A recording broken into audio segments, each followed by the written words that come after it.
I never thought I'd be the kind of woman who would upend her entire life over a bus ticket. If you had asked me just 6 months ago, I would have laughed at the suggestion.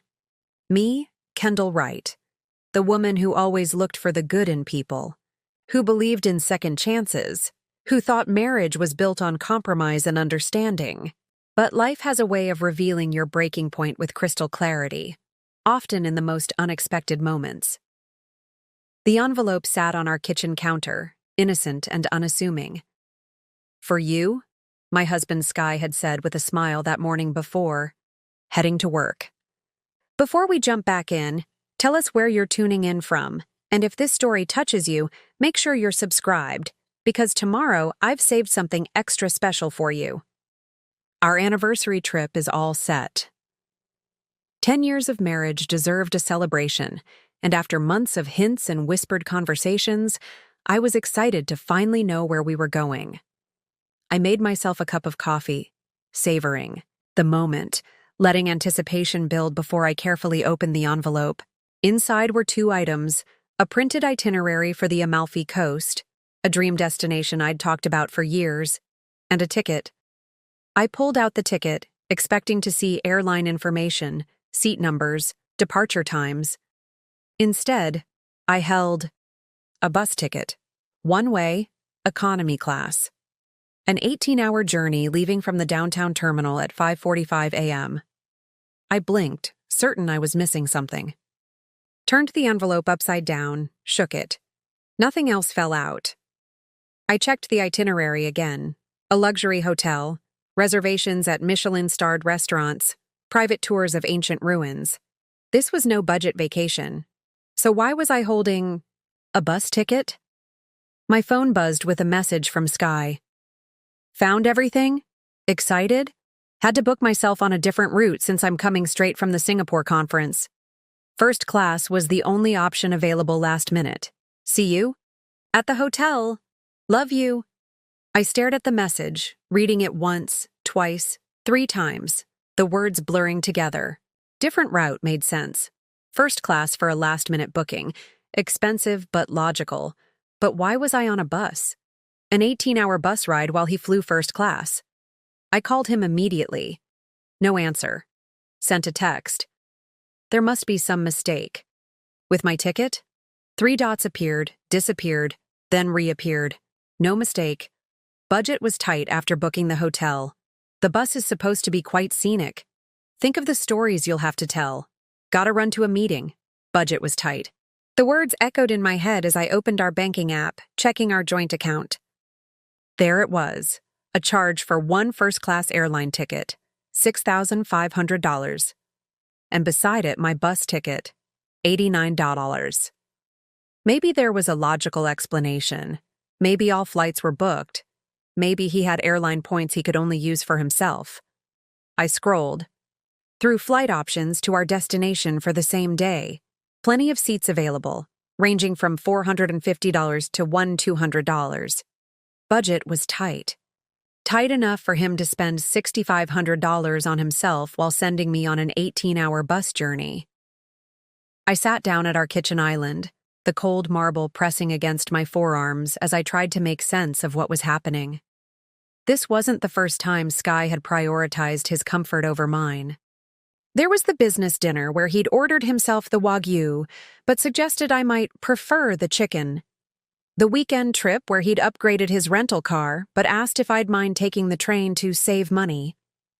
The holiday party where he'd bought himself a new suit, but told me my 3-year-old dress still looked great. But those had been small things, easy to dismiss, to excuse, to overlook in the grand tapestry of our marriage. This was different. This was a statement, written in the language of dollars and cents, of hours and comfort, of value and worth. The message was clear. His time, his comfort, his experience was worth more than mine. My sister Nara had tried to tell me. "He always puts himself first," she'd said after watching him take the last bite of dessert we were supposed to be sharing, without offering or even asking. I'd defended him then. He works hard. He deserves nice things. Did I not work hard? Did I not deserve nice things too? The more I thought about it, the more examples surfaced from the depths of my memory. The vacation to Thailand, where he'd booked himself a massage every day, but suggested I might enjoy relaxing by the pool instead. The dinner reservations made at restaurants he preferred, though he knew I was allergic to most items on their menus.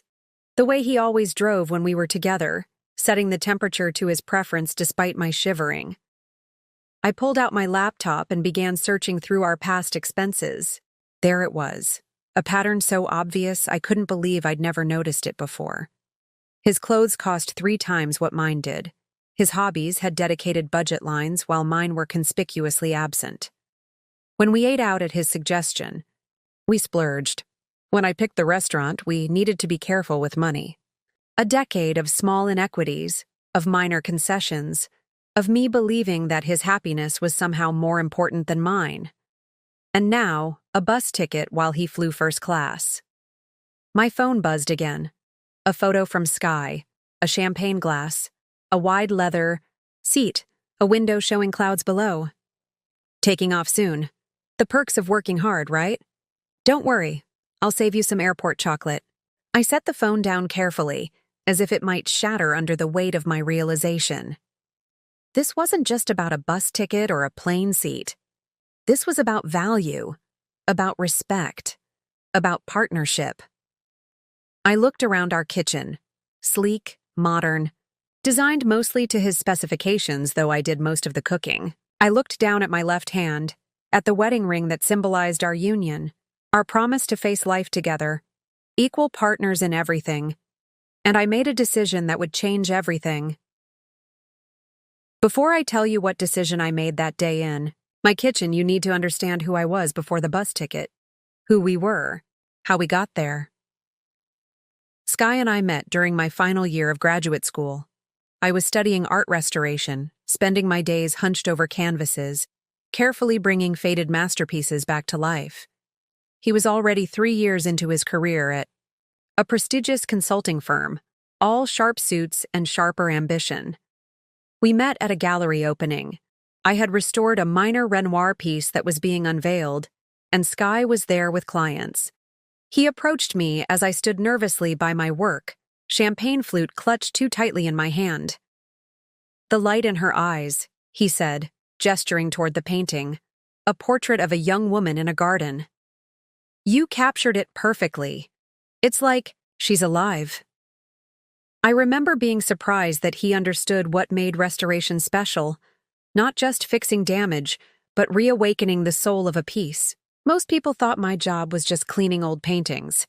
That's exactly what I was trying to preserve, I told him, relaxing for the first time that evening. Her aliveness. He smiled, introduced himself, and asked intelligent questions about my process. By the end of the night, he had my number and a promise to meet for coffee the following week. Our courtship was a whirlwind. Skye lived life at full throttle. Expensive restaurants, weekend getaways, surprise gifts. It was intoxicating for someone like me who had spent years on a student budget, measuring coffee beans and calculating how many times I could wear the same dress to professional events before people would notice. "You deserve beautiful things," he would say, presenting me with a silk scarf or a pair of earrings. "Someone should appreciate your talents." My mother, Isabel, was immediately suspicious. "He's very generous," she observed after meeting him at dinner. "Just make sure you know why." I dismissed her concerns as the natural wariness of a woman who had been burned before. My father had left when I was 12, disappearing to start a new family across the country. Isabel had raised me alone, working 2 jobs, stretching dollars until they screamed. Her caution was understandable but unnecessary. Skye wasn't my father. My best friend Cleo was more direct.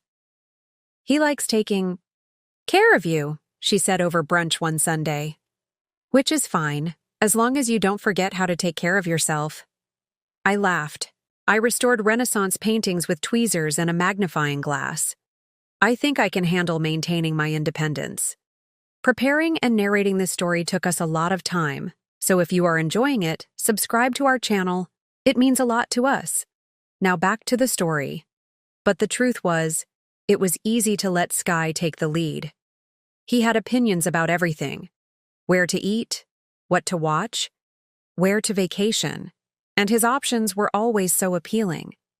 Why would I argue for pizza when he was suggesting sushi at that impossible-to-book new place? Why would I push for a humble beach rental when he was looking at villas in Tuscany? Gradually, my preferences became background noise. Not erased exactly, but muted, quieted. I still painted in my spare time, still met Cleo for our standing coffee dates, still called Isabel every Sunday. But more and more, my life's outline was drawn by Skye's hand. When he proposed after 18 months of dating, I said yes without hesitation. The wedding was lavish, his choice, though I'd imagined something intimate. The honeymoon was in Bali, his dream destination, though I'd always wanted to see the northern lights. We bought a house in the suburbs, his preferred location, though I'd hoped to stay closer to the city. None of these compromises seemed significant at the time. Marriages are built on give and take, aren't they? And Skye was successful, driven, going places. It made sense to hitch my wagon to his rising star. I continued my restoration work for the first few years, building a modest reputation in art, circles. Then came the opportunity, a 2-year fellowship in Florence, working with a renowned conservation team on Botticelli pieces. A once-in-a-lifetime chance. Italy? Skye had said, frowning. For 2 years? That's not practical, Kendall. I can't just leave my position here. I could go alone, I suggested carefully. We could visit each other. It would be difficult, but... And what about starting a family? We're not getting any younger. This fellowship would delay everything. The family question was complicated. Skye wanted children, in theory. In practice, there was always a reason to wait. One more promotion, one more bonus, one more renovation on the house. In the end, I declined the fellowship. A sacrifice for our future, I told myself. A temporary detour. Skye celebrated my decision with an expensive dinner and a bracelet I never particularly liked, but wore faithfully because it represented his approval. After that, my career shifted. I took on smaller projects, local work, pieces that wouldn't demand too much of my time or take me away from home. I became known for being reliable rather than exceptional. It was fine. It was enough. Besides, Skye's career was soaring. International clients, speaking engagements, his name appearing in business journals. "We're a team," he would say, kissing my forehead as he packed for another business trip. "You hold down the fort, I'll conquer the world, and we'll reap the rewards together." And there were rewards, material ones at least. The house was paid off by our 7th anniversary. We had nice cars, took luxurious vacations, never worried about bills. If sometimes I looked at younger conservators getting opportunities, I'd passed up. Well, that was the cost of the comfortable life we'd built. By the time our 10th anniversary approached, I had settled into my role as Skye's supportive wife. I maintained our social calendar, hosted dinner parties for his colleagues, listened to his work stories, and shared edited versions of my day that wouldn't bore him. I had become exactly what he needed, and somehow, in the process, had mislaid pieces of myself. "You've changed," Cleo told me bluntly over one of our increasingly rare coffee dates. "When was the last time you got excited about something that wasn't Skye's idea first?" I bristled at her assessment. "Marriage means compromise." "Compromise?" she repeated, stirring her latte thoughtfully. "Funny word. Means different things to different people." In the weeks leading up to our anniversary, Skye had been more distant than usual. More business trips, more late nights at the office, more distracted nods when I spoke to him over dinner. I attributed it to work stress. His firm was negotiating a major merger, and he'd been tasked with smoothing international regulatory hurdles. "This could mean partner," he'd explained, kissing me quickly before rushing out the door one morning. "If I pull this off, I'm in. I understood ambition. I respected it. So I picked up more slack at home, made fewer demands on his time, and waited for the storm to pass. When he mentioned planning something special for our anniversary, I was touched. Despite everything, he was making time for us. For me. And then came the bus ticket. As I sat in our kitchen that morning, staring at the insulting slip of paper, my phone rang. The screen showed Anton Riviera, my former professor and mentor from graduate school, now the director of the Metropolitan Museum's Conservation Department. "Kendall," he said warmly when I answered. "How are you? It's been too long, Anton," I replied, surprised and pleased despite my turmoil. "I'm well. How's New York?" "Busy as always. Listen, I'm actually calling about something specific. Are you still interested in Botticelli?" My heart skipped. Anton had been the one who first recognized my affinity for Renaissance works, who had guided my thesis on Botticelli's technique. "Always," I said, straightening in my chair. "The Primavera is coming to us on loan for 6 months. We're assembling a small team for assessment and minor restoration work. Your name came up." I held my breath. The Primavera, Botticelli's masterpiece, a painting I had studied obsessively but never seen in person. "It would be a 3-month commitment," Anton continued, "possibly extending to 6. I know you're settled in Chicago, but I wanted to offer you first refusal. 3 months in New York, working on one of the most significant paintings in Western art. 3 years ago, I wouldn't have hesitated. But now—" "When would you need to know?" I asked, buying time. "End of the week," Anton said. "The loan agreement was just finalized yesterday. Can I call you back tomorrow? I need to discuss timing with Skye." "Of course. But Kendall—" He paused. "This is the Primavera." After we hung up, I sat motionless, the bus ticket in one hand, my phone in the other, 2 paths diverging before me. One where I continued as I had been, accommodating Skye's priorities, at the expense of my own, and another where I reclaimed something I had nearly forgotten. My passion. I called Skye again. Again, no answer. I texted, "Need to talk. Important opportunity. Please call when you can." 3 hours later, he replied, "In meetings all day. Whatever it is, can it wait until tonight?" I stared at my phone, something hardening inside me. The Primavera couldn't wait. I couldn't wait. I'd been waiting for 10 years. I called Cleo. "Can you meet for lunch?" I asked when she answered. "I need your clear-eyed perspective." 90 minutes later, we sat across from each other at a small cafe near her office. I placed the bus ticket on the table between us. "What's this?" she asked, picking it up. "My anniversary present," I said flatly. "Skye's flying first class to the Amalfi Coast. I get an 18-hour bus ride." Her expression shifted from confusion to disbelief to outrage in the span of seconds. "Please tell me you're joking." I wish I were, but that's not even why I called. I explained about Anton's offer, about the Primavera, about the 3-month commitment in New York. Cleo listened without interrupting, her fingers absently tracing the edges of the bus ticket. "What's stopping you?" she asked when I finished. "Skye. Our life here. The timing with our anniversary." "Kendall," she said gently, pushing the bus ticket back toward me. "Skye is currently 30,000 feet in the air, drinking champagne in first class while expecting you to spend 18 hours on a bus. I think that tells you everything you need to know about his priorities." Put like that, it seemed so obvious. "I used to love my work," I said quietly. "I used to love bringing beauty back into the world." "I know. I remember that woman. She was magnificent." I smiled weakly. "What happened to her?" "She married someone who couldn't see her light, so she dimmed it to make him comfortable." The truth of her words resonated painfully. I had dimmed my light, bit by bit, year by year, compromise by compromise. "The Primavera is about rebirth," I said after a moment. "Spring returning after winter, Persephone emerging from the underworld. Cleo reached across the table and squeezed my hand. Maybe it's time for your rebirth, too. I left lunch with a clarity I hadn't felt in years.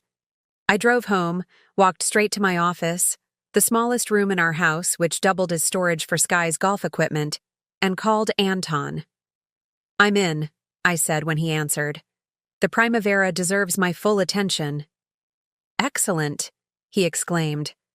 "I'll email the details this afternoon. We start in 2 weeks." 2 weeks.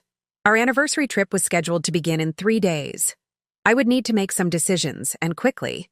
I spent the rest of the afternoon organizing my thoughts. When Skye finally called around 6, I answered immediately. "Hey," he said, sound of airport announcements in the background. "Just landed in London. Connecting flight in 2 hours." "We need to talk," I said, keeping my voice steady. "About the anniversary trip? Isn't it great? The hotel has a private beach, and I got us reservations at La Sponda. It's supposedly the best restaurant on the coast." "Skye, you got me a bus ticket." A pause. "I explained that in my text." "The budget?" "You spent $6,500 on your ticket," I interrupted. "Don't talk to me about budgets." Another pause, longer this time. "It was a last-minute booking, and I'll be coming from Singapore. The logistics—" "Stop," I said firmly. "Just stop. We both know what this is about, and it's not logistics or budgets." "What's that supposed to mean?" His voice had an edge now. "It means I've been offered an opportunity to work on Botticelli's Primavera at the Met. It starts in 2 weeks. I'm taking it." Silence stretched between us, crackling with tension even across thousands of miles. "The anniversary trip is in 3 days, he finally said. "I know. You're seriously considering skipping our 10th anniversary to look at some old painting?" The dismissal in his tone, "some old painting," crystallized everything for me. My work, my passion, my expertise. To him, it was just a hobby, a diversion, something to be set aside whenever it inconvenienced him. "Not considering," I said, my voice stronger now. "Deciding. I'm not going on the trip, Skye, and I'm not sure what I'm doing about our marriage either." Skye's response was immediate and predictable. "What are you talking about? Is this about the bus ticket? I told you, it was a budget issue." "This isn't just about the bus ticket," I interrupted, surprising myself with my firmness. "The ticket is a symbol, Skye. It's about how you value me, or don't." "That's ridiculous," he scoffed. "I've given you everything. The house, the lifestyle, the vacations. You've given me what fits into your vision," I corrected him. "What about my vision? My career? My dreams?" "I supported your career." "No. You tolerated it as long as it didn't interfere with your plans." The line went quiet for a moment, and I could almost see him recalibrating, switching tactics. When he spoke again, his voice was softer, conciliatory. "Kendall, honey, you're overreacting. We can talk about this when I get home. I'll even see if I can exchange your bus ticket for a flight. Would that make you happy?" The condescension in his tone made my skin crawl. As if this were a simple transaction. Upgrade my ticket, patch things up, return to the status quo. "I don't want you to exchange the ticket," I said slowly. "I want you to understand why it hurt me. I want you to see that this is part of a pattern." "Pattern? What pattern?" His voice was rising again. Airport announcements echoed in the background. "The micro pattern where your comfort, your career, your preferences always come first. Where I'm expected to compromise, to accommodate, to adapt. Where my needs are secondary. That's not fair, isn't it? When was the last time you compromised for me, Skye? When was the last time you put my dreams ahead of your convenience?" He didn't answer immediately, and in that silence, I heard everything. "I have to go," he finally said. "My connecting flight is boarding. We'll talk when I'm back, okay? Don't make any decisions about this painting thing until we discuss it properly." "Primavera," I said. "Botticelli's Primavera. One of the most significant works of the Renaissance. And I've already accepted the position. You what? His voice was sharp now. Without discussing it with me first? Like you discussed my bus ticket with me? That's different. No, it's not. That's the point. Goodbye, Skye. I hung up before he could respond, my heart pounding. In 10 years of marriage, I had never ended a call like that. I had never put my foot down so firmly. The sensation was terrifying and exhilarating all at once. My phone immediately lit up with texts. Skye. Call me back right now. Skye. You're being completely unreasonable. Skye. This is not how we solve problems. Skye. I'm boarding. We'll talk when I land. I turned off my phone and sat in the sudden silence of our house. Our beautifully decorated, perfectly maintained, emotionally empty house. For the first time, I looked at it through fresh eyes. The artwork chosen to impress Skye's colleagues, not because it moved us. The furniture selected for its brand name, not for comfort. The kitchen designed for show, though I was the only one who cooked. None of it reflected me. All of it reflected Skye's vision of what our life should be. I turned my phone back on, ignored Skye's increasingly agitated messages, and called my mother. Kendall, Isabel answered warmly. What a nice surprise. Aren't you leaving for your trip soon? Plans have changed, I said. Can I come stay with you for a while? A pause. Of course. Is everything all right? No, I admitted. But I think it might be, eventually.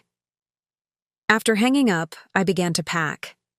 Not for the Amalfi Coast, but for a different journey altogether. I pulled out my largest suitcase and filled it with necessities. Clothes, toiletries, important documents. I hesitated over photos and mementos, then left them behind. I needed space to think clearly, without the weight of nostalgia.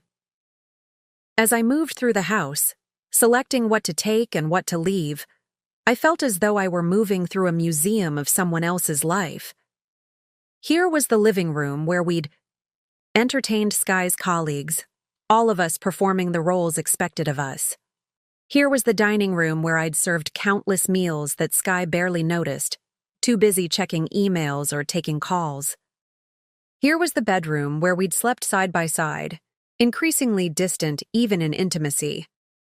I packed my art supplies, brushes, paints, sketchbooks long untouched. I packed the books that had shaped my understanding of art and restoration. I packed the worn leather satchel I'd carried through graduate school, before Skye had replaced it with an expensive designer bag that never felt like mine. By evening, my car was loaded. I left a note on the kitchen counter. Skye, I've gone to my mother's. I need space to think. The Primavera project starts in 2 weeks, and I'll be in New York for at least 3 months after that. Use this time to consider what kind of marriage you really want, one of true partnership, or one where you lead and I follow.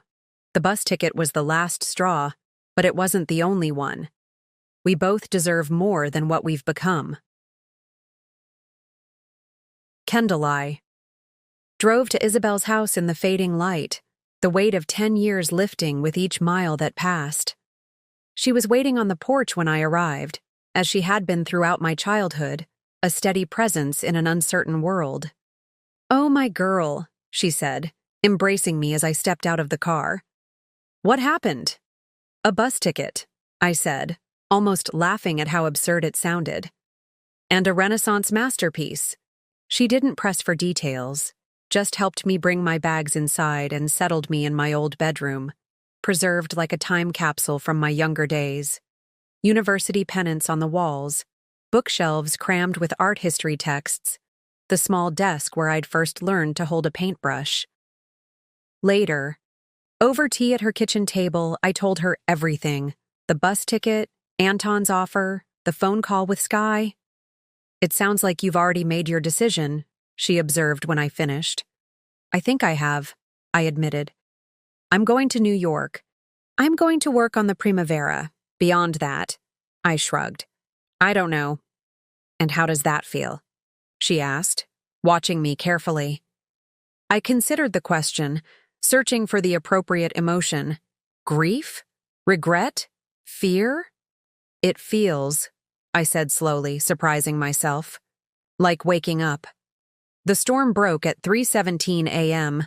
I was awakened by my phone vibrating violently on the nightstand, Skye's face lighting up the screen in the darkness. For a moment, I considered ignoring it, but that would only delay the inevitable. "Hello," I answered, my voice rough with sleep. "What the hell, Kendall?"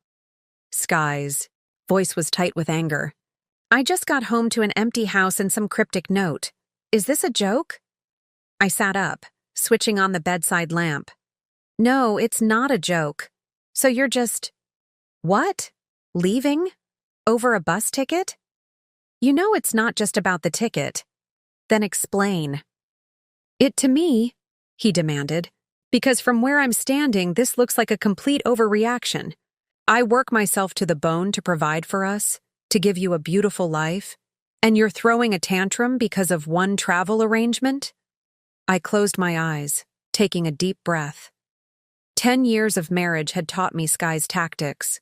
When challenged, he attacked. When wrong, he deflected. When cornered, he rewrote history. "I'm not having this conversation at 3 in the morning, I said calmly. "I'm going to New York for the Primavera project. That's non-negotiable. The rest, we can discuss when you're ready to actually listen." "Listen to what? Your sudden dissatisfaction with a life most people would kill for? Do you have any idea how ungrateful you sound right now?" The word hit like a slap. Ungrateful. As if I should be thankful for being relegated to the background of my own life. As if wanting equality in my marriage was asking too much. "Grateful," I repeated slowly. "I should be grateful for a husband. Who puts himself in first class while sending me on an 18-hour bus ride? Who dismisses my career as some old painting? Who can't name a single sacrifice he's made for my happiness in 10 years of marriage? That's not fair. Name one," I challenged. "One time you put my needs before your own. One time you compromised on something that mattered to you for my sake." The silence stretched between us, punctuated only by his breathing. "That's what I thought," I said finally. "This is ridiculous," he snapped. "I'm not playing this game. Come home, Kendall. We'll talk when you're being reasonable." I am being reasonable. For the first time in years, I'm thinking clearly. Fine. Stay at your mother's. Have your little rebellion. When you're done, let me know. The call ended abruptly. I stared at the darkened screen, waiting for the familiar wave of guilt and self-doubt to wash over me. It didn't come. Instead, I felt something unexpected. Relief. Morning brought a flurry of activity. Isabel made breakfast while I called Anton to confirm details for the New York project. I would need an apartment for 3 months, possibly longer. I would need to notify my local clients that I'd be away. I would need to gather specialized tools that had sat unused for too long. "You can stay with Lance and me," Isabel offered, referring to her partner of 5 years.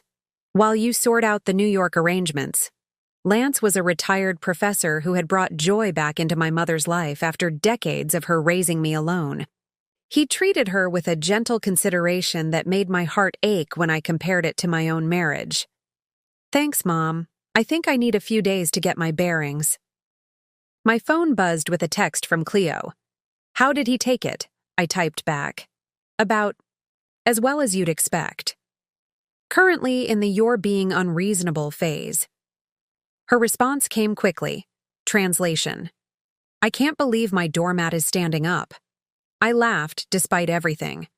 Cleo had never hidden her disapproval of how Skye treated me, but she'd respected my choices, until now. By afternoon, a new text arrived from Skye. "The resort is incredible. You're missing out. There's still time to join me. I can have a ticket." Waiting at the airport. No mention of upgrading from the bus. No acknowledgement of our argument. Just the assumption that I would fall back in line given time. I didn't respond. The next day brought flowers to Isabel's house, an elaborate arrangement. Of roses and lilies that must have cost a fortune. The card read simply, I miss you. Come to Italy. S. I placed them in water, but felt nothing beyond a clinical appreciation for their arrangement. They were beautiful, expensive, and utterly impersonal, just like most of Skye's gestures. He's following the playbook, Isabel observed, watching. Me positioned the vase on her kitchen table. Fight, flowers, forgiveness. Rinse and repeat. Is that what Dad did? She nodded, a shadow crossing her face. Every time. Until the last time, when the flowers went to someone else. I hadn't thought about my father in years. The man who had taught me about art, who had taken me to museums on Sundays, who had encouraged my early attempts at painting, and who had walked away without looking back when a younger woman caught his eye. Was I making the same mistake my mother had? Staying with a man who saw me as an accessory to his life rather than a partner in it? Or was I overreacting to a single slight, throwing away a decade of history because of one bus ticket? No. It wasn't just the ticket. The ticket was merely the final piece of a puzzle I'd been assembling for years without wanting to see the complete picture. 3 days after I left our house, Skye returned from Italy. I knew this not because he told me, but because Nara, my sister, spotted him at a restaurant downtown with a woman I didn't recognize. Attractive, younger, laughing at something he said as he reached across the table to touch her hand. It might be innocent, Nara said when she called me, her voice careful. A colleague, maybe. Maybe, I agreed, but a cold certainty settled in my stomach. This wasn't new. This was just newly visible to me. I didn't confront him. Instead, I focused on preparations for New York. Anton had secured temporary housing. For me, a small but functional apartment near the museum. I booked my flight, organized my equipment, and began reconnecting with contacts in the conservation world. 5 days after I'd left our house, Skye finally came to Isabel's door. I watched through the window as he straightened his tie, practiced a concerned expression, and rang the bell. The perfect picture of a worried husband. I opened the door and saw him clearly, perhaps for the first time in a decade. Kendall, he said, relief washing over his features. Thank God, I've been so worried. No, you haven't, I replied calmly. You've been angry, then inconvenienced, then concerned about appearances, but not worried about me. His expression flickered, the mask of concern slipping for just a moment before he recovered. That's not fair. Of course I've been worried. You left without warning over a misunderstanding. Who is she, Skye? I watched Skye's face transform, surprise, then calculation, then indignation, all in the span of seconds. His emotional agility had once impressed me. Now I recognized it as performance. What are you talking about? He asked, his voice perfectly calibrated between confusion and offense. The woman you had dinner with last night. Blonde, mid-30s, blue dress. You held her hand. He laughed, a practiced sound meant to dismiss concerns. That was Lara Nichols, a client from Singapore. We were discussing the merger. He stepped closer, lowering his voice. Kendall, is that what this is about? You think I'm cheating? I would never. I don't know if you're cheating, I interrupted. And honestly, right now, I don't care. It wouldn't change anything. His brow furrowed. What do you mean it wouldn't change anything? If you're worried about our marriage. I'm not worried about our marriage, I said, the truth of it hitting me as the words left my mouth. I'm worried about me, about who I've become, about the life I've shelved while supporting yours. The bus ticket just made it all impossible to ignore anymore. Skye's expression hardened. He glanced past me into Isabel's house, then back to my face. Can we talk somewhere private? This isn't a conversation for your mother's front porch. I hesitated, then nodded. There's a park down the street we can walk. We moved in silence through Isabel's quiet neighborhood, fall leaves crunching beneath our feet. Skye walked with his hands in his pockets, tension evident in the set of his shoulders. I wrapped my cardigan tighter against the chill, wondering when we had become such strangers to each other.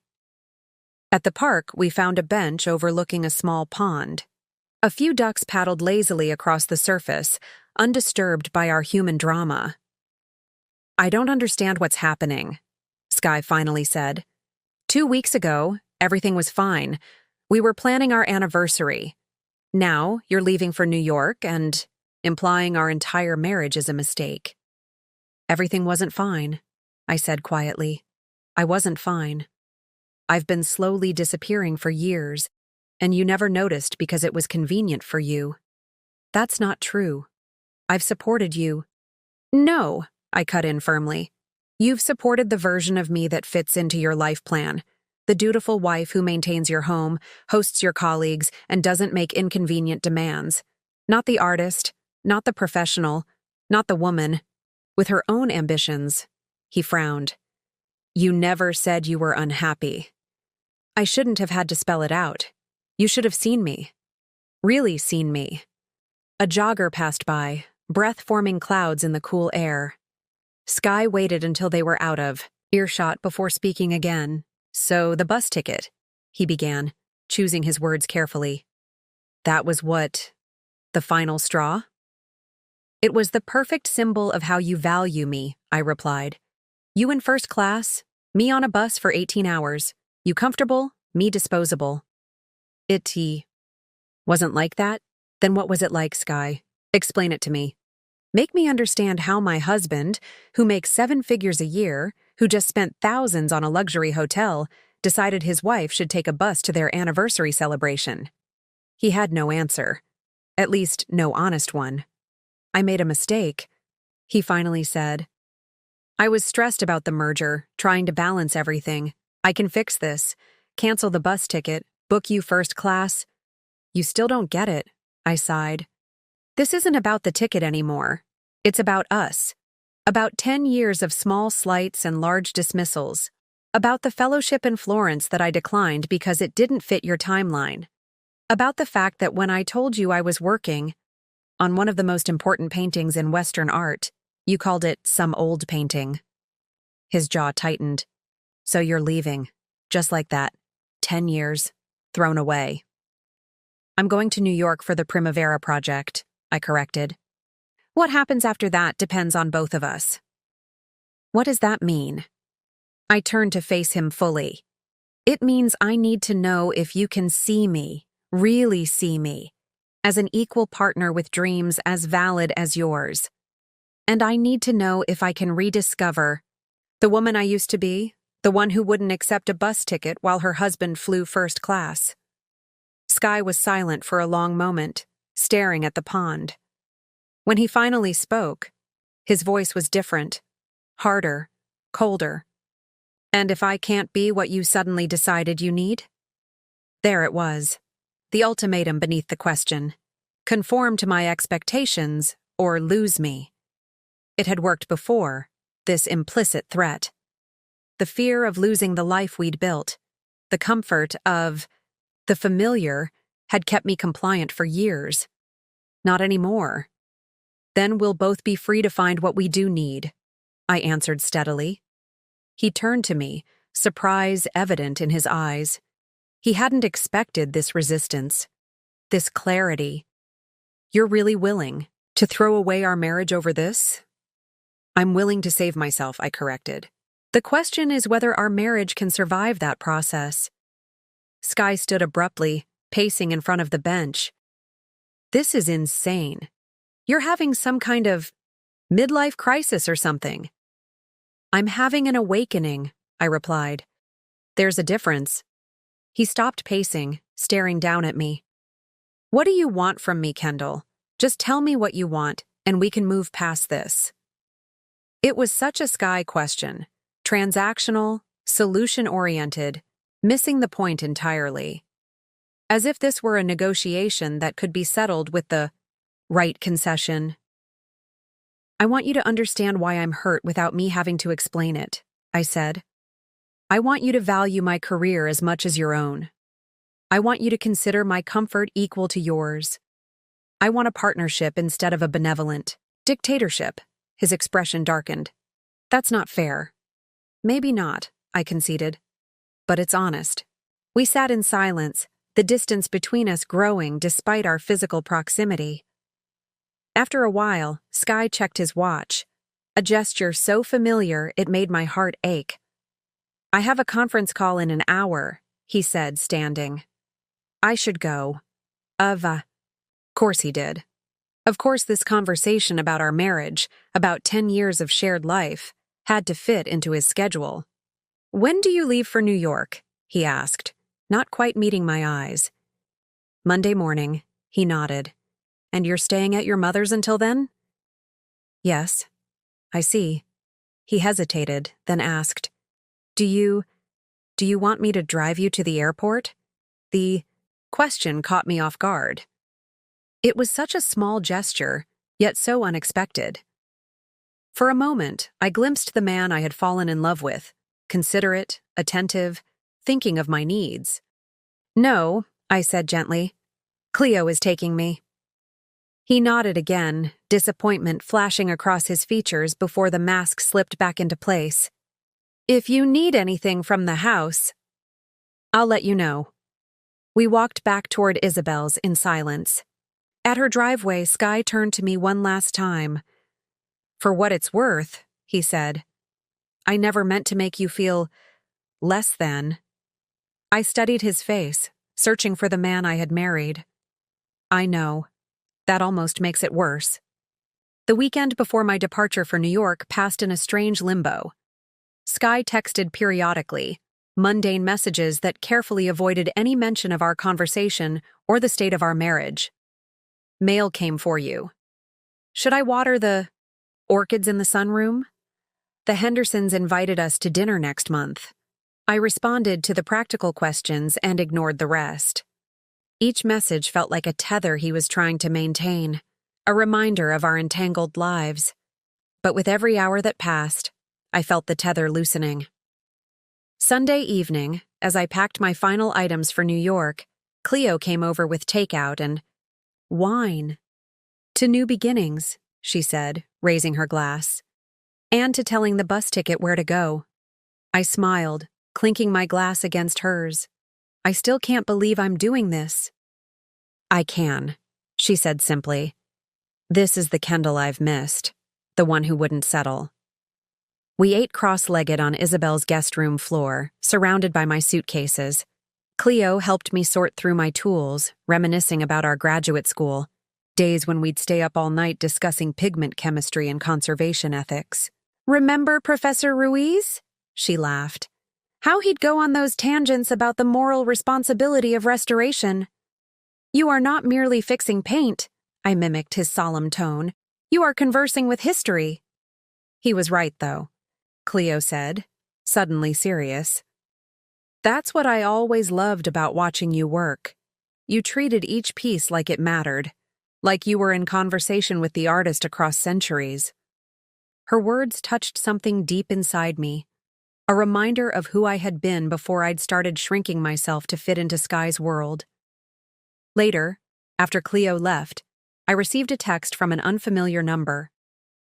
"Hi, Kendall. This is Nara. I got your number. From Cleo. Can we meet for coffee tomorrow before your flight? There's something you should know, my sister-in-law?" We'd never been particularly close, polite at family gatherings but not confidants. What could she possibly need to tell me now? "Sure," I texted back. "How about 9 a.m. at Caffeine Corner?" She agreed. Immediately. The next morning, I arrived at the coffee shop early, anxiety thrumming beneath my skin. Nara was already there, tucked into a corner booth, 2 cups in front of her. "I ordered you a latte," she said as I slid into the seat across from her. "I hope that's okay." "Perfect. Thanks." I studied her face, noting the nervous way she tapped her fingers against her cup. "What's going on, Nara?" She took a deep breath. "I need to tell you something about Skye. Something I should have told you a long time ago." My stomach tightened. Is this about the woman he was having dinner with? No, she said, shaking her head. Well, not directly. It's about a pattern. She stared into her coffee for a moment, gathering courage. Skye has always been like this, Kendall. The way he treats you, prioritizing himself, expecting you to accommodate his needs while ignoring yours. It's how he's always been, with everyone. I know that. No, she interrupted gently. I don't think you do. Not the full extent of it. Over the next 20 minutes, Nara painted a picture of Skye I hadn't fully seen despite a decade of marriage. She told me about their childhood, how Skye had consistently taken credit for her achievements, how he'd manipulated their parents, how he'd charmed his way out of consequences. I worshipped him growing up, she admitted. He was my big brother, so charismatic, so confident. It took me years to realize how he operated, taking what he wanted, using people, discarding them when they were no longer useful. I sipped my cooling latte, trying to reconcile this version of Skye with the man I thought I knew. When he met you, Nara continued, I was hopeful. You were different, talented, independent, kind. I thought maybe you'd change him. Instead, he changed me, I finished quietly. She nodded, guilt shadowing her features. I should have warned you, but he seemed genuinely in love, and I wanted to believe he could be better for you. Why tell me now? She hesitated. Because of something that happened at last year's company holiday party. I wasn't going to say anything, but after hearing about the bus ticket, my heart sank. What happened? I overheard him talking to Lance. Not your mom's Lance, his colleague Lance. They were discussing your anniversary trip. Skye was bragging about how he'd convinced you to back out of some art fellowship years ago because it would have interfered with his promotion timeline. Cold realization washed over me. The Florence Fellowship, the opportunity of a lifetime that I'd declined because Skye had insisted the timing wasn't right for starting a family. A family that somehow we'd never actually started. He said. Nara hesitated, clearly uncomfortable. He said he'd trained you to put his career first. That you were the perfect corporate wife because you'd given up competing priorities. The words hit like physical blows. Trained, like a pet, like something to be molded to his specifications rather than a partner to be respected. There's more, Nara said, her voice dropping lower. The other partners were there. They were laughing, complimenting Skye on how well he'd managed his marriage. One of them, I think it was Griffith, said his wife could take lessons from you on knowing her place. Humiliation burned through me, followed quickly by rage, not just at Skye, but at myself for not seeing what had been happening all along. I had been a trophy, a prop, a convenient support system for his ambitions, and he had boasted about it to his colleagues. I'm so sorry, Nara whispered, reaching across the table to touch my hand. I should have told you sooner. But after I saw you at your mother's house, after I heard about the bus ticket, I couldn't stay silent anymore. I squeezed her hand, gratitude mingling with my anger. Thank you for telling me now. She nodded, relief evident in her expression. What will you do? I looked at my watch. 3 hours until my flight. 3 hours until I left for New York in the Primavera. 3 hours to decide how to respond to this revelation. First, I said with newfound clarity, I'm going to New York. I'm going to restore one of the most beautiful paintings ever created. And then, I straightened my shoulders. Then I'm going to restore myself. After saying goodbye to Nara, I sat alone in the coffee shop, my mind reeling. The revelation about Skye's comments at the holiday party settled over me like a suffocating blanket. For 10 years, I had been living in a carefully constructed illusion, not just a marriage where I was secondary, but one where my secondary status was a point of pride for my husband. I pulled out my phone and stared at Skye's last text from the night before. Good luck in New York. Call when you land. Such a normal message. Such a comforting fiction. The supportive husband wishing his wife well on her professional journey. But now I saw it for what it was. Another attempt to maintain the appearance of control, to act as if my leaving were his idea, his blessing. Without thinking too hard about it, I dialed his number. He answered on the second ring. "Kendall? I thought you'd be heading to the airport by now. Did you tell your colleagues you trained me to put your career first?" I asked, my voice steady despite the churning in my stomach. The silence on the other end was answer enough.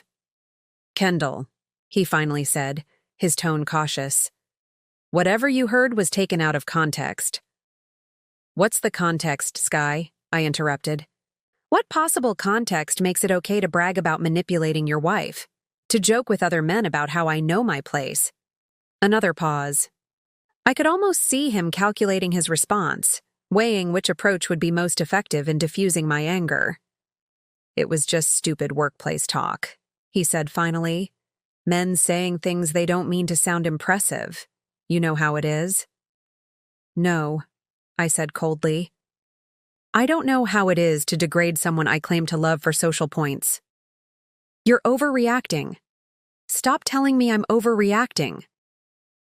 My voice rose, drawing glances from nearby tables. I lowered it, but maintained the intensity.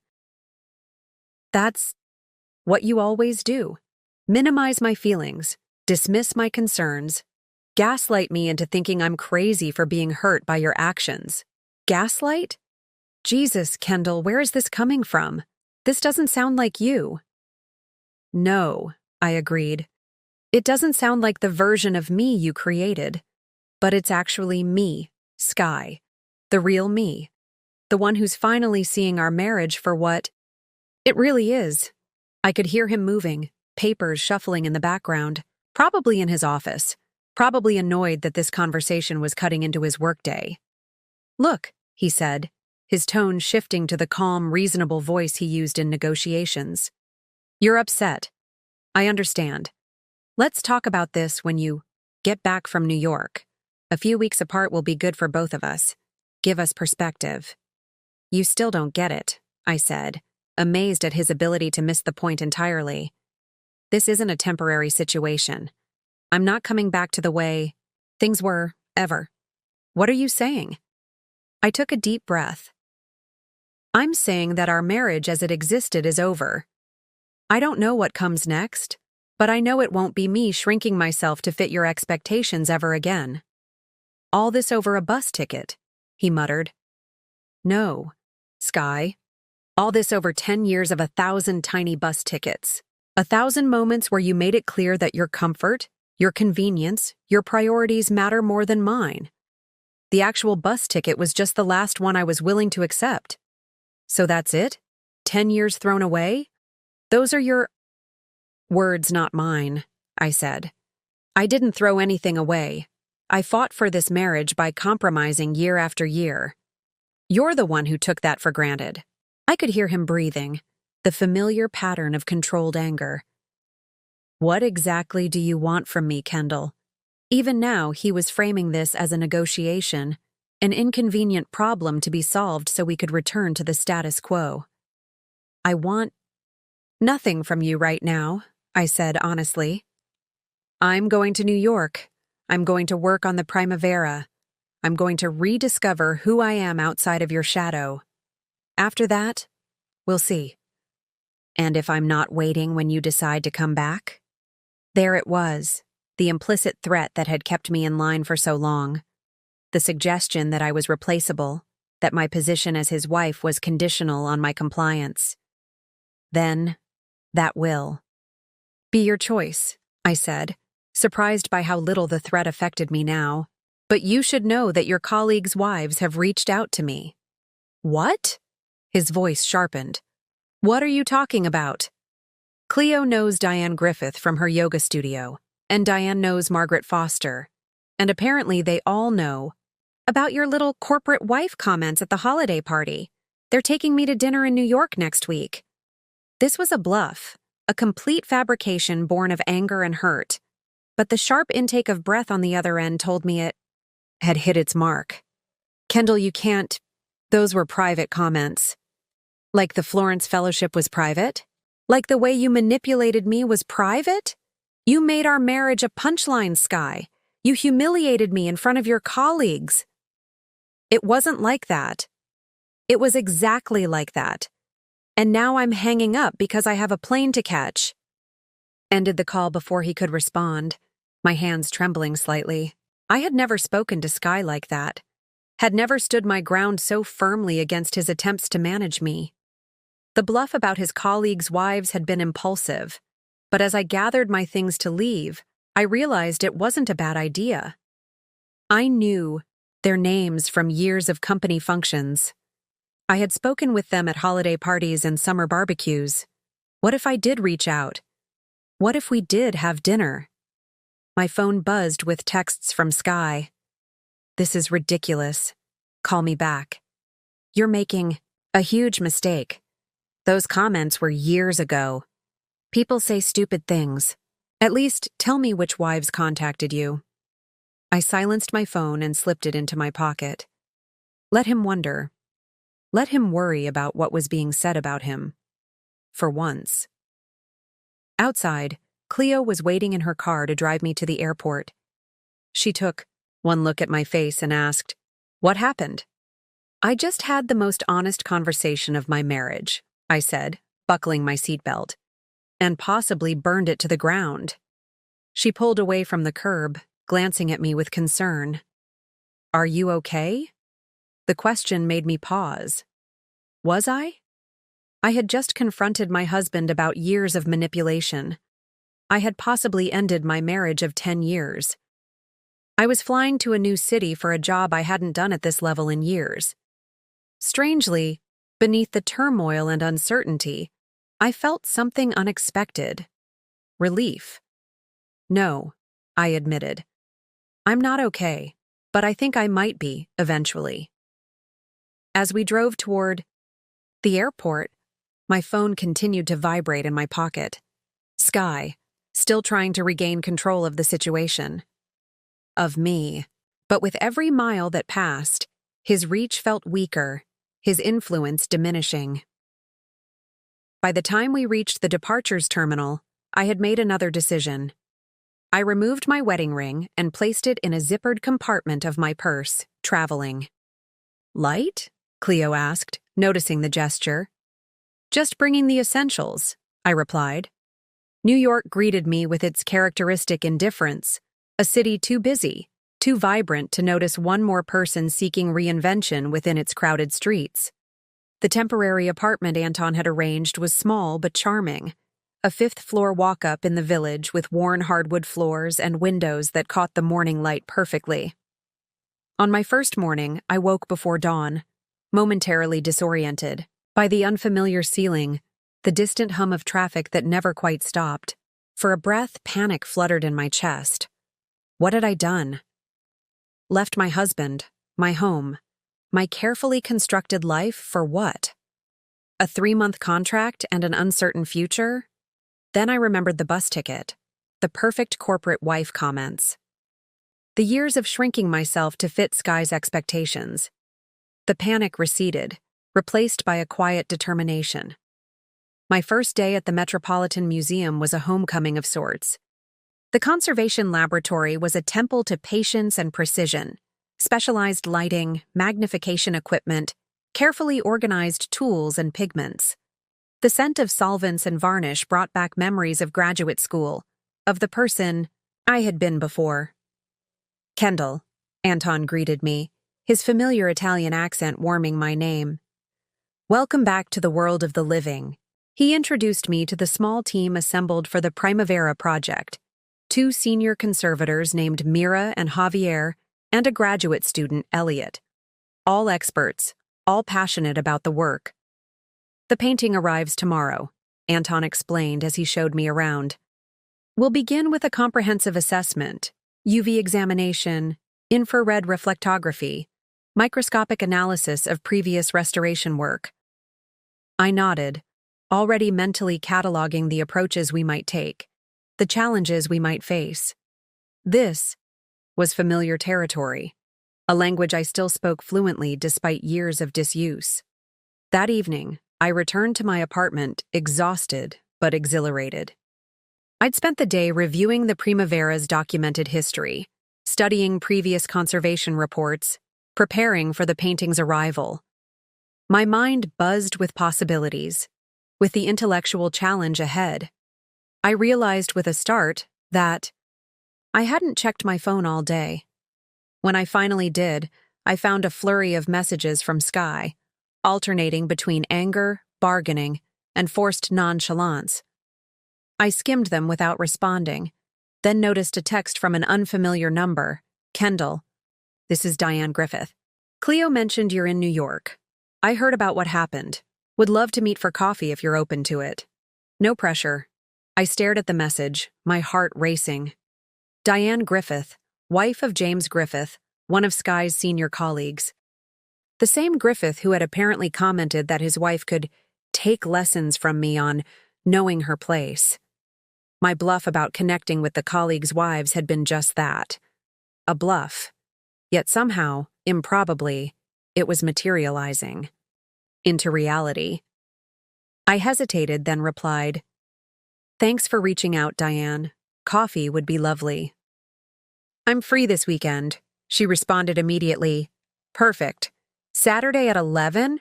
There's a place called Bluestone near the museum, and just so you know, I'm not the only one who wants to talk." That night, I slept better than I had in months, the steady rhythm of the city a lullaby to my racing thoughts. The next morning brought the Primavera. I stood with the team as the crate was carefully opened, revealing Botticelli's masterpiece. Nearly 7 feet wide, it depicted Flora strewing roses across a meadow, surrounded by mythological figures, Venus, Mercury, the three Graces, all captured in eternal spring. "Magnificent," Anton murmured beside me. "Even after all these years, it takes my breath away." As we began our careful examination, I lost myself in the work, the meticulous documentation, the gentle probing of the painting's condition. Under UV light, previous restorations glowed with telltale fluorescence, revealing the history of hands that had touched this surface before mine. "Look here," I pointed out to Elliot, showing him a section where earlier restoration work had slightly altered the original color balance. "See how the previous conservator matched the pigment visually but didn't account for how it would age differently?" Elliot nodded eagerly. "How do we address that?" Carefully, I smiled. Very, very carefully. The days fell into a rhythm, mornings, and afternoons at the museum, evenings exploring my temporary neighborhood or reading conservation journals in my apartment. I spoke to Isabel every few days, exchanged texts with Cleo, but maintained my silence with Skye. His messages grew less frequent, his tone shifting from indignant to confused to, finally, something approaching introspection. I looked up the Primavera. One message read, "I didn't realize how important it was. I'm sorry I dismissed it. Too little, too late. But a start, perhaps." Saturday arrived crisp and clear. I dressed carefully for my meeting with Diane Griffith, uncertain what to expect. Bluestone Cafe was busy but not crowded, sunlight streaming. Through its large windows onto polished wooden tables, I spotted Diane immediately, her signature platinum bob unmistakable even from behind. What surprised me was that she wasn't alone. 3 other women sat with her, all vaguely familiar from company functions over the years. Diane waved me over, standing to embrace me as if we were old friends rather than polite acquaintances. "Kendall, thank you for coming. You remember Margaret Foster, Cleo Richardson, and Isabel Knox?" I nodded, shaking hands with each woman in turn, my mind racing. Margaret was married to Brian Foster, head of Skye's department. Cleo, not my Cleo, but another Cleo, was married to the firm's CFO, and Isabel Knox was the wife of the managing partner. "Please sit," Diane said, gesturing to the empty chair they'd saved. "We ordered you a latte. Cleo mentioned it's your usual." Thank you, I managed, still trying to process what was happening. This is unexpected. Margaret leaned forward, her expression kind but direct. When Diane told us you were in New York, we realized it was time for this conversation. What conversation exactly? I asked cautiously. The women exchanged glances, a silent communication passing between them. Finally, Isabel, elegant, reserved Isabel, whose husband ran the entire firm, spoke. The one about the bus ticket, she said simply. And everything it represents. My breath caught. How did you— Corporate wives talk, Cleo explained with a small smile. Especially when one of us is being marginalized. Diane reached across the table and touched my hand. Kendall, what happened to you? It's not unique. The bus ticket might be, but the pattern behind it? Many of us have experienced versions of it. The good corporate wife syndrome, Margaret added, where our careers, our comfort, our priorities always come second. I looked at these women, accomplished, intelligent women who had always seemed so composed at company events, so perfect in their supportive roles, and suddenly saw the complexity behind their polished facades. But why reach out to me now? I asked. Why this solidarity? Isabel smiled, a steel-sharp glint in her eye. Because you did what many of us have only fantasized about. You walked away. You stood up for yourself. And, Diane added, lowering her voice slightly, because of what happened at the company retreat last weekend. Company retreat? I echoed, my coffee forgotten. The four women exchanged glances again, a silent negotiation about who would speak. Finally, Margaret took a deep breath. Every year, the partners and senior associates go on a leadership retreat. Golf, strategy sessions, team building. Spouses aren't invited. It's their chance to bond and plan the firm's direction. I nodded. I knew about these retreats. Skye attended every year, always returning with stories of exclusive golf courses and late-night whiskey in wood-paneled rooms. This year, it was at the Broadmoor in Colorado, Diane continued. Very upscale, very traditional. What does this have to do with me?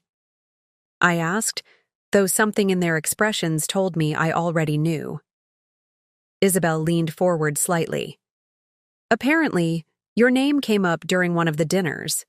Skye mentioned that you'd left, temporarily, he emphasized, to work on some painting. Restoration in New York. James asked if it was because of the bus ticket incident, Diane added, referencing her own husband. Which, of course, no one else knew about. My stomach tightened. So Skye had shared that humiliating detail with his colleagues. Skye tried to laugh it off. Cleo picked up the thread. Said something about you being oversensitive.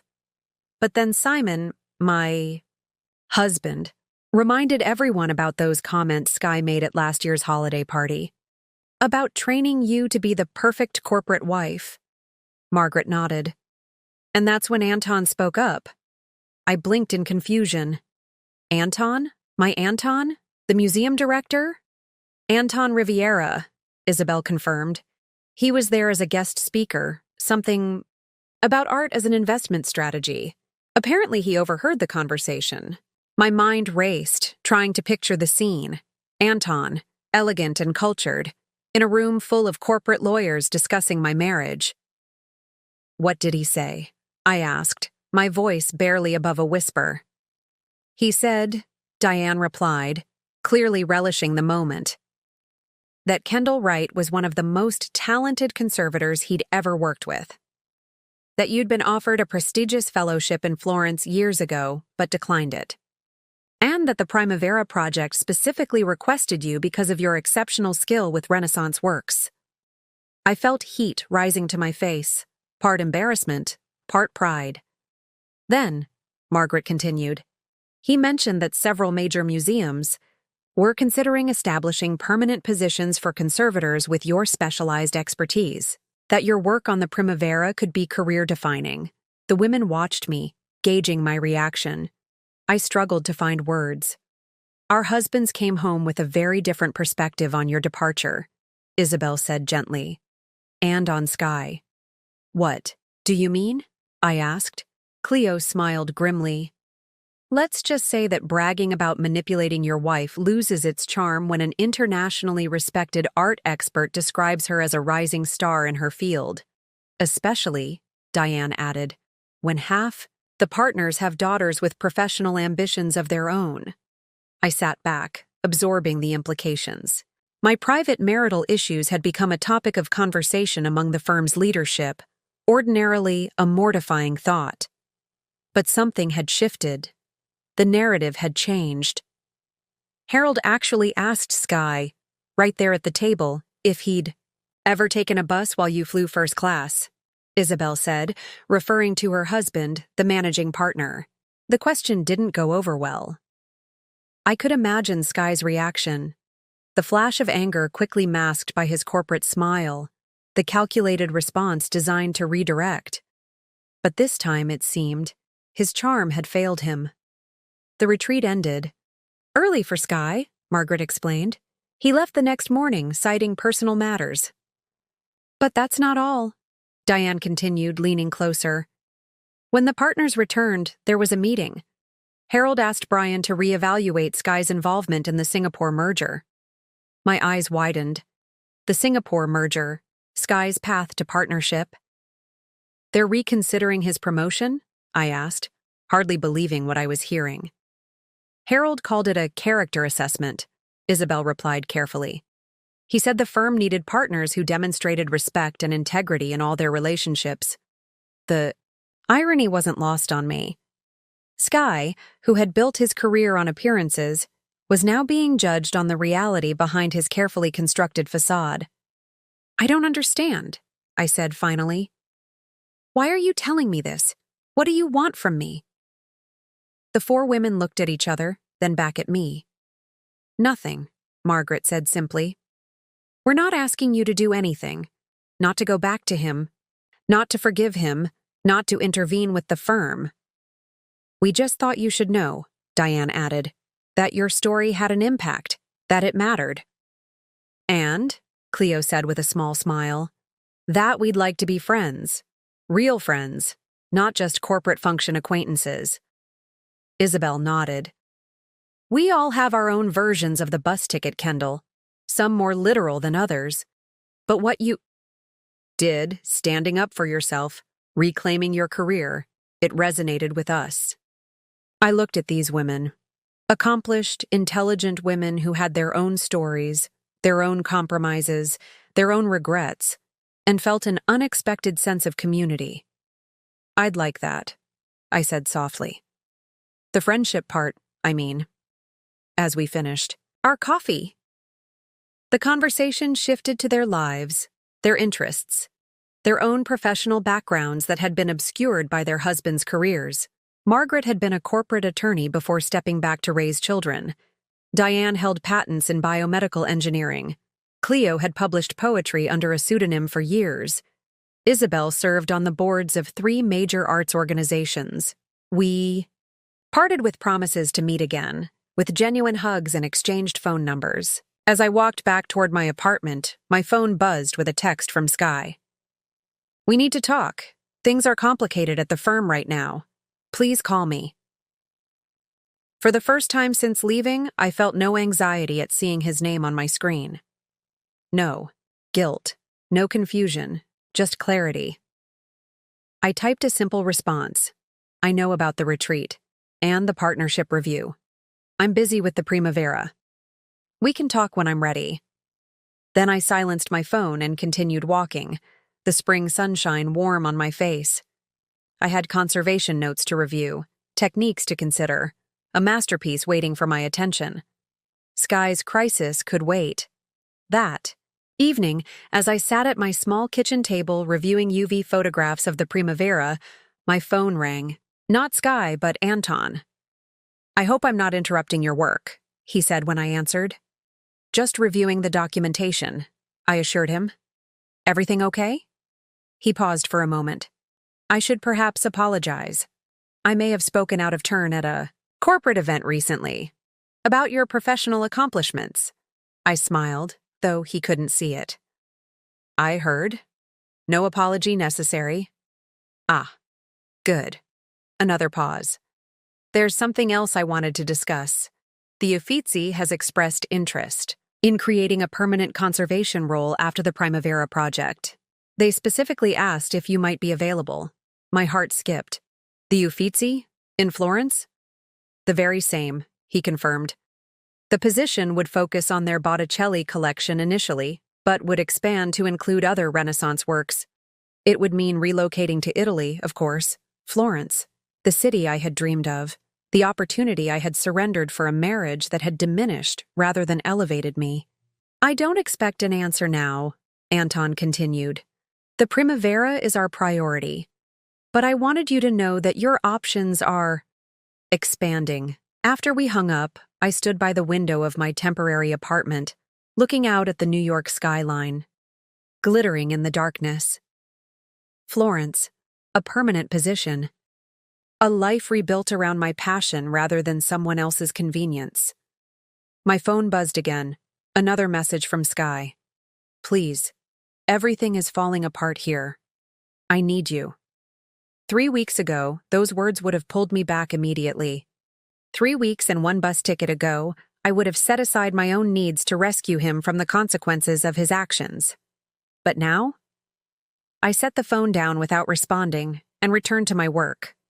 The Primavera awaited, its figures caught in eternal spring, its flora strewing roses across a meadow that had bloomed for over 5 centuries. Tomorrow would be soon enough to consider Skye's crisis. Tonight belonged to Botticelli. Tonight belonged to me. Weeks passed in a blur of careful work and new discoveries. The Primavera revealed its secrets slowly. Layers of varnish, previous restorations, the ghost of Botticelli's original brushstrokes emerging under our careful attention. I lost myself in the meticulous process, in the conversations across centuries between artist and conservator. My life outside the museum expanded too. Weekly coffees with Diane and the others evolved into genuine friendship. I explored New York with new eyes, visiting galleries I'd only read about, attending lectures, even taking a weekend pottery class just because it interested me. Skye's messages continued, their tone evolving from demanding to pleading to, eventually, reflective. I've been thinking about what you said, about all the small bus tickets over the years. The firm has assigned me a leadership coach. He's asking questions no one has ever asked me before. I found your old sketchbooks in the studio closet. I didn't realize how long it had been since I'd seen you drawing. I read each message but responded to none. Not out of cruelty, but because I needed the space to rediscover myself without his influence, without the gravitational pull of our shared history.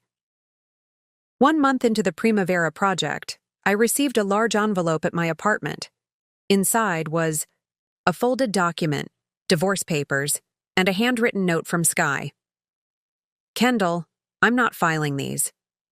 But I wanted you to know that the choice is yours. If you want to end our marriage, I won't contest it. I won't make it difficult. I'll give you whatever you need to start over. If you're willing to try again, I'm committed to doing the work, real work, to become the partner you deserve. The leadership coaching has opened my eyes to patterns I didn't even recognize. I've been seeing a therapist too.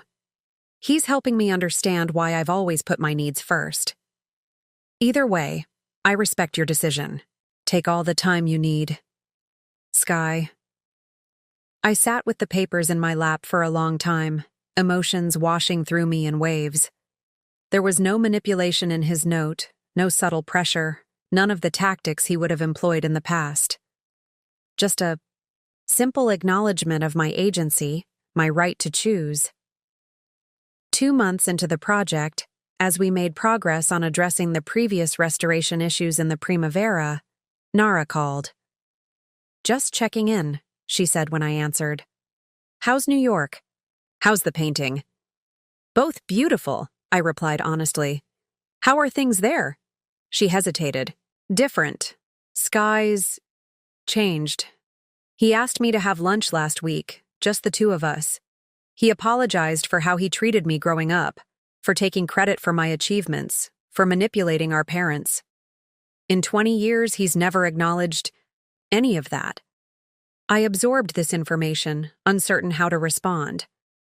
He's not doing it for show, Nara added, as if reading my thoughts.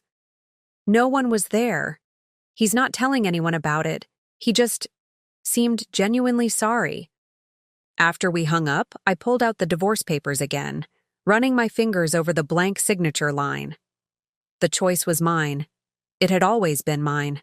I just hadn't recognized it before. The next day, I received a small package. Inside was a plane ticket, first class, one way to Chicago, and another note. I'll be at our favorite coffee shop on Saturday at 2 p.m. If you want to talk, I'll be waiting.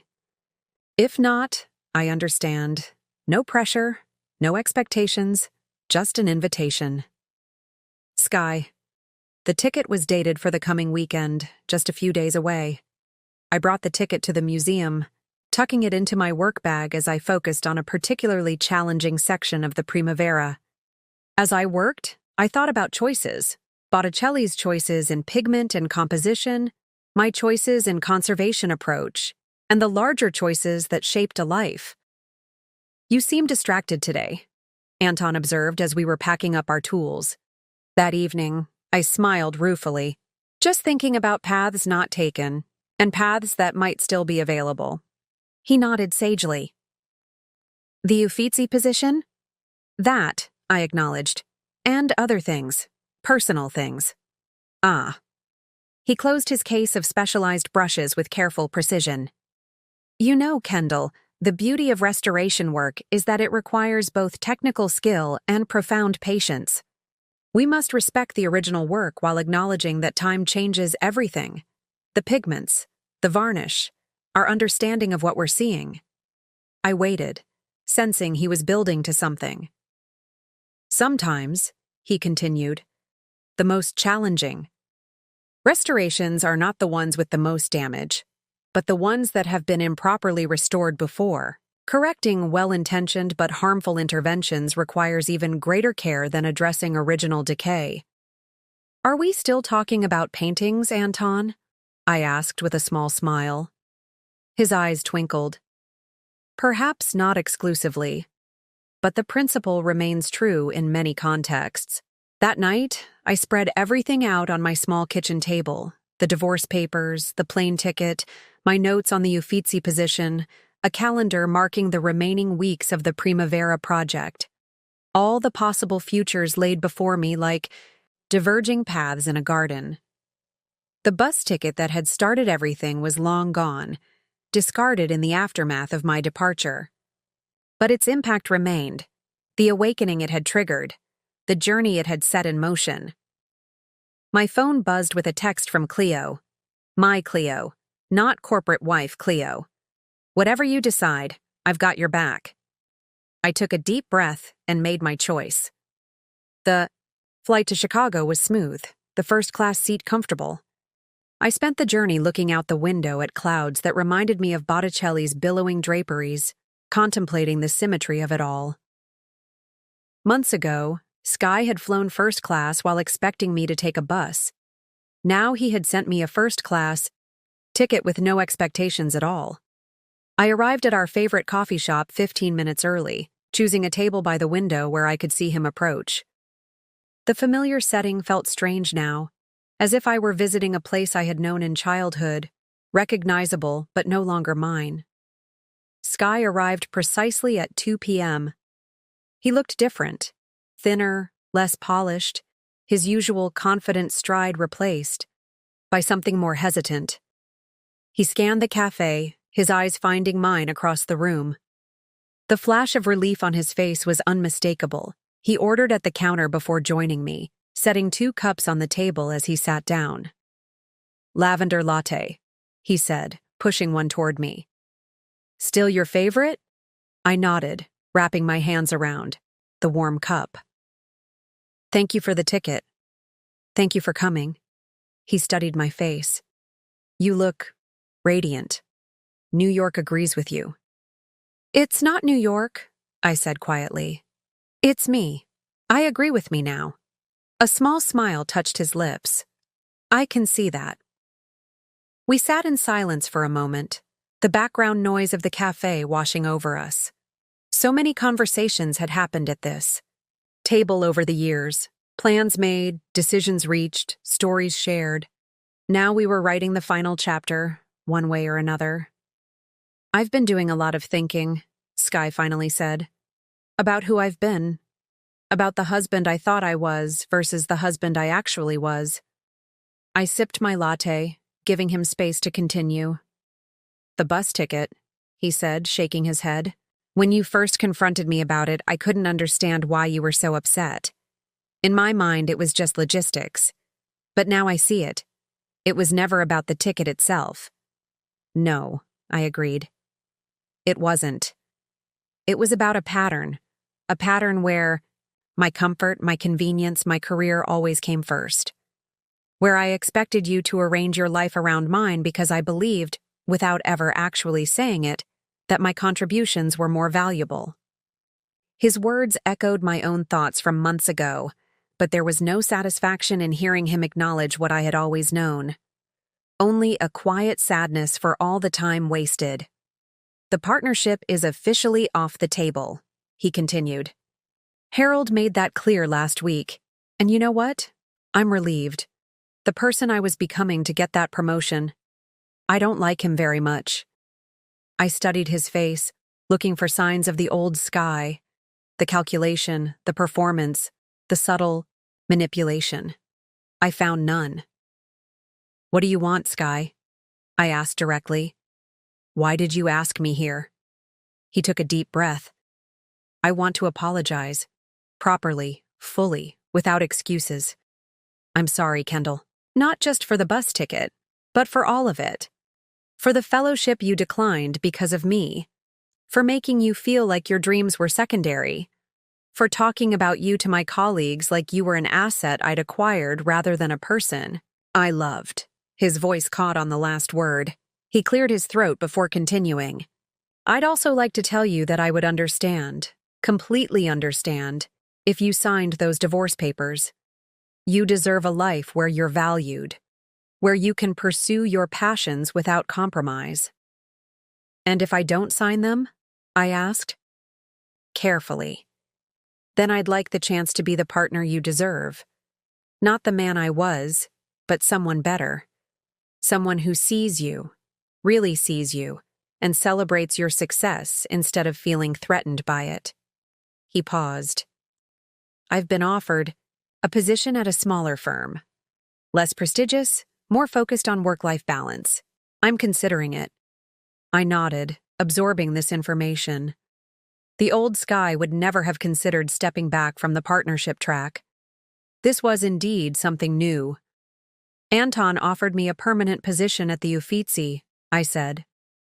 In Florence. Working with their Botticelli collection.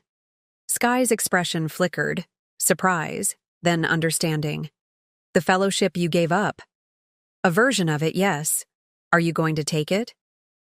I looked out the window at the Chicago streets, then back to the man I had married, the man who had hurt me, the man who seemed genuinely determined to change.